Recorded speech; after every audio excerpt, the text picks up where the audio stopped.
The famous five. Five on Kirrin Island again. Dedicated to Zorah and Jazz. Apologies in advance for misreading, repeating myself, and losing the place. Chapter 8. Down in the Quarry. The next day dawned bright and sunny. The four tore down to breakfast, full of high spirits. "Can we bathe, Aunt Fanny? It's really warm enough. Oh, do say we can." "Of course not. Who ever heard of bathing in April?" said Aunt Fanny. "Why, the sea is terribly cold. Do you want to be in bed for the rest of the holiday with a chill?" "Well, let's go for a walk to the moors at the back of Kirrin Cottage," said George. "Timmy would love that. Wouldn't you, Tim?" "Woof," said Timmy, thumping his tail hard on the ground. "Take your lunch with you, if you like," said her mother. "I'll pack some for you." "You'll be glad to be rid of us for a while, I expect, Aunt Fanny," said Dick with a grin. "I know what we'll do. We'll go to the old quarry and look for prehistoric weapons. We've got a jolly good museum at school, and I'd like to take back some stone arrowheads or something like that." They all liked hunting for things. It would be fun to go to the old quarry, and it would be lovely and warm in the hollow there. "I hope we shan't find a poor dead sheep there, as we once did," said Anne with a shudder. "Poor thing. It must have fallen down and bad for help for ages." "Of course we shan't," said Julian. "We shall find stacks of primroses and violets, though, growing down the sides of the quarry. They are always early there, because it's sheltered from the wind. And Timmy, of course, will hunt for rabbits, and will hope to bring home enough for you to decorate the larder from top to bottom," said Dick solemnly. Timmy looked thrilled and gave an excited little woof. They waited for Uncle Quentin's signal at 10:30. It came, 6 flashes of a mirror in the sun. The flashes were quite blinding. "Nice little bit of heliographing," said Dick. "Good morning and goodbye, Uncle. We'll watch for you tonight. Now, everybody ready?" "Yes, come on, Tim. Who's got the sandwiches? I say, isn't the sun hot?" And off they went. It was going to be a really lovely day. The quarry was not really very far, only about 1/4 of a mile. The children went for a walk beforehand for Timmy's sake. Then they made for the quarry.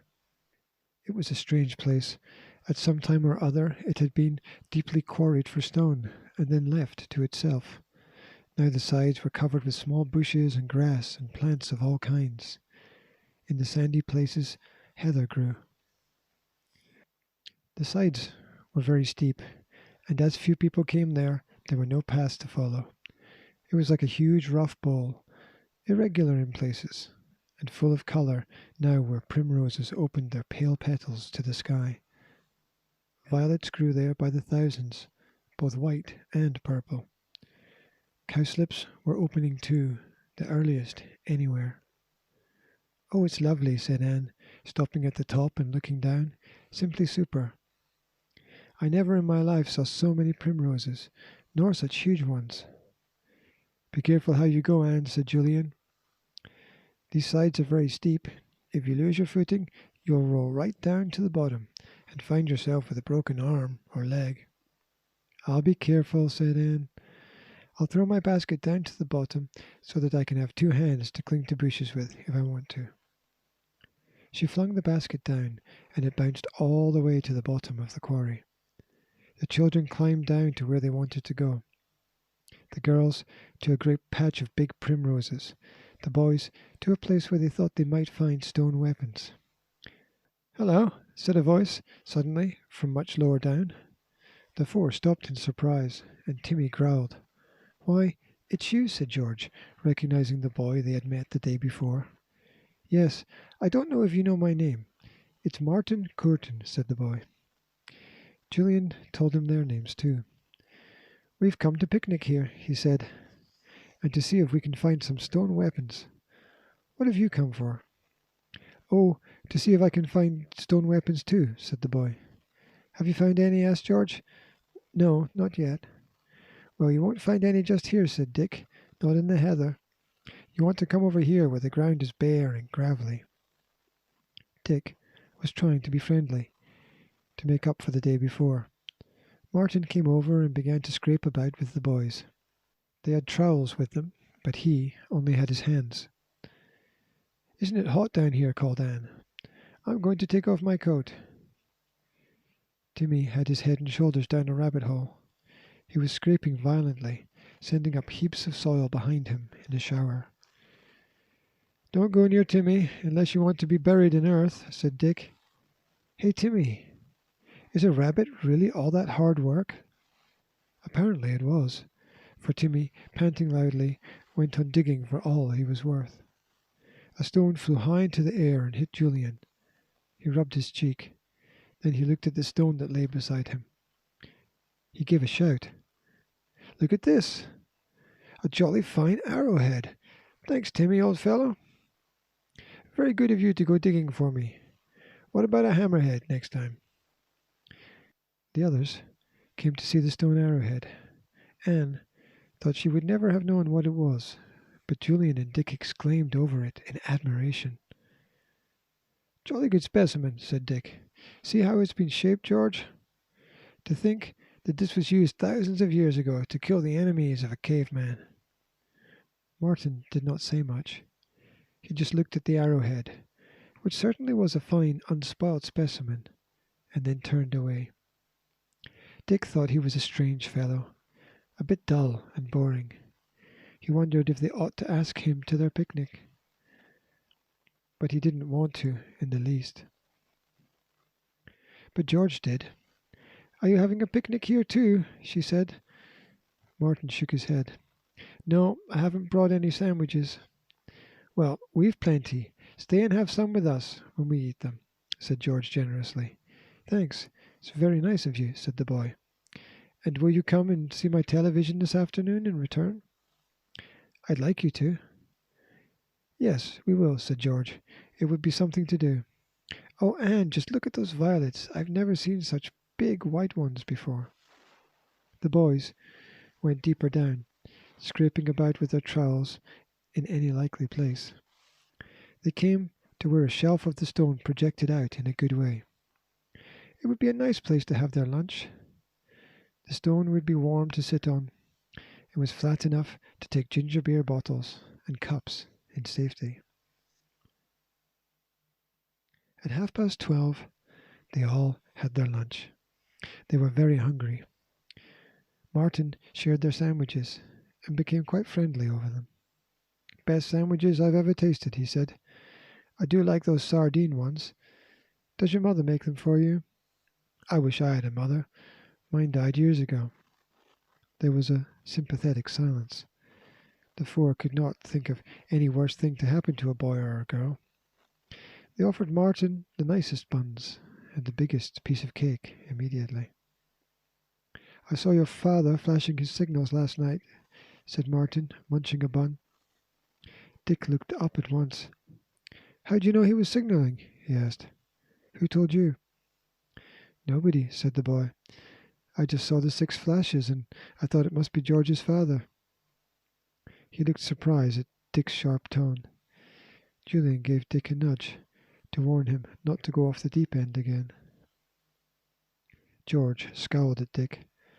I suppose you saw my father signalling this morning too, she said to Martin. I bet scores of people saw the flashes. He just heliographs with a mirror at 10:30 to signal he's all right, and flashes a lantern at the same time at night.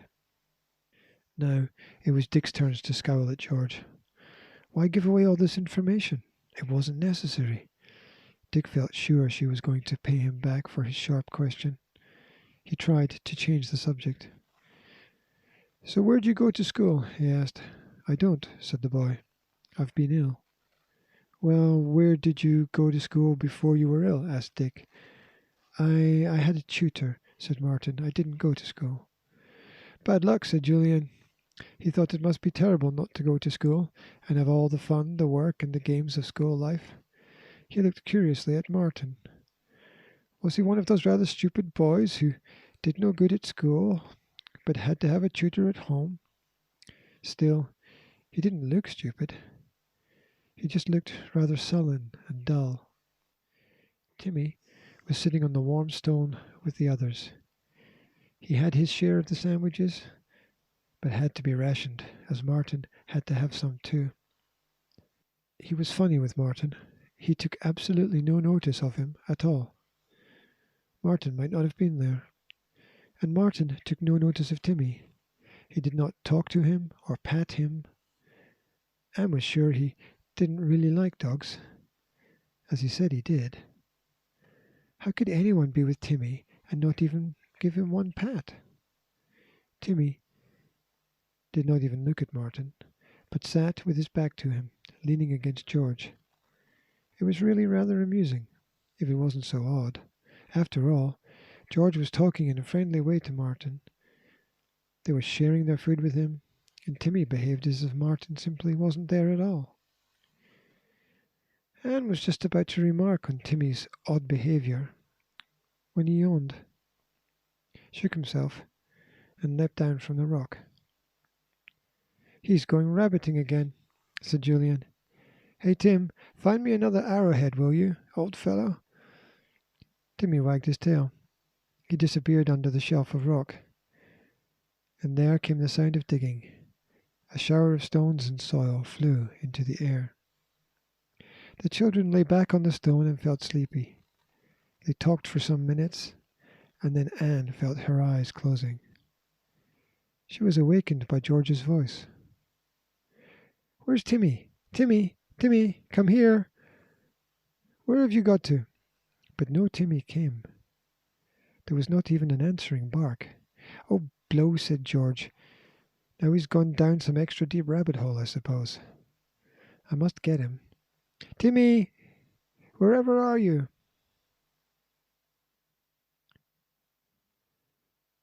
End of chapter 8.